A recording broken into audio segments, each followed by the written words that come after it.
Ito po ang ating Silver Cross stroller. Ayan, good for newborn up to toddler na po yan. Okay, so around 4 to 5 years old dahil heavy duty po siya. Ayan. So, already washed and ready to use na po ito. Ayan, adjustable and reversible po yung kanyang stroller. Okay, so aluminum yung kanyang body frame. Ayan, kaya hindi po ito kalawangin. Okay, so ito po yung details po niya one by one. So ito po yung setup niya kapag nakapang reverse, newborn, okay? And then adjustable yung kanyang handle, ang haba. Okay, imported brand po ito as you can see. Ayan, and then as you can see yung kanyang handle, pag malalaking tao talaga siya. Kung medyo adjust nyo po siya, ito lang. Di, doon. Ito pala, press nyo po ito. Ayan. Okay, so ito po yung details po niya one by one. Unahin natin sa kanyang canopy, ayan. Ganda. Magnetic. Ito yung kanyang peekaboo. Tapos ayan, aluminum din to. Ganda. Pang mayaman. Ano pa yun? So adjustable yung kanyang canopy. Adjustable to boy. Pwede nyo siya pasok sa loob.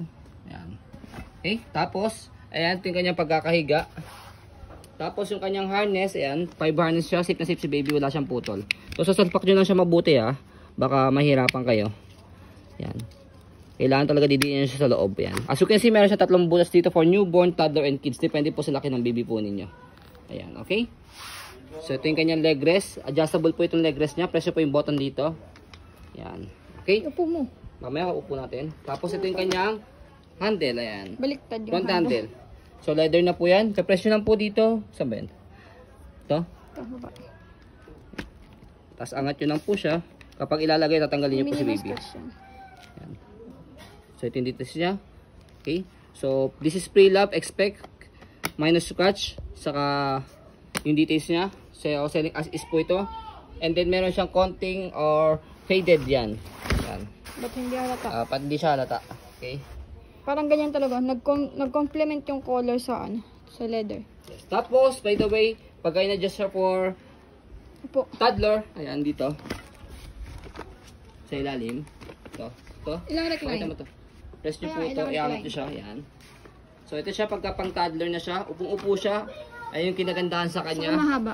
Unlike sa ibang mga stroller kasi medyo naka-semi-recline siya, saka mahaba siya. Ilang adjustment?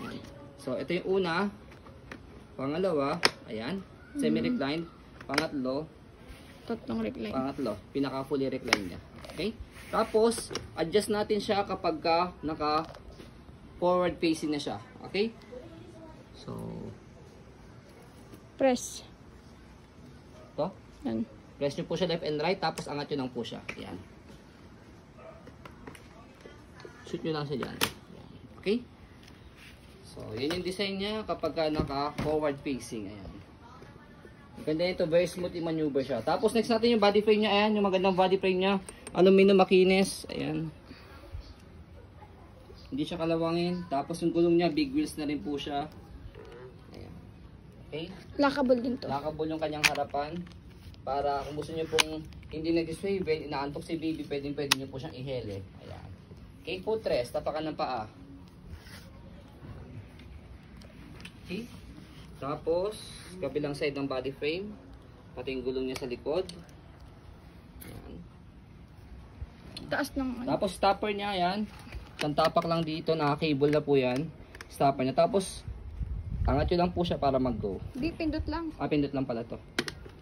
Tapos basket yan laki. Marami kayo pwede mailagay. Jackpot. Tapos sa kanyang handle leather na rin po siya. Ayan, nagkaroon na siya ng details sa ganyan. But samahan na rin namin siya ng 2 pieces bag hook para pwede nyo siyang coveran. Or gawan nyo siya ng paraan para hindi na magkaroon ng issue yung kanyang handle. Ayan. So ayan, fold natin.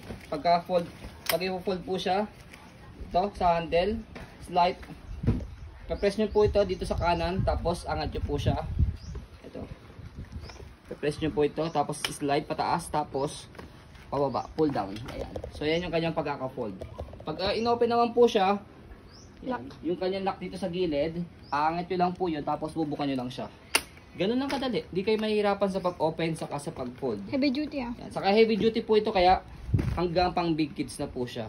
So ayan po, as you can see, very details po kami sa aming pong pag-video kasi ang aming shop policy, no refund, no exchange, what you see is what you get. So ayan po, maraming salamat. Have a nice day and God bless po.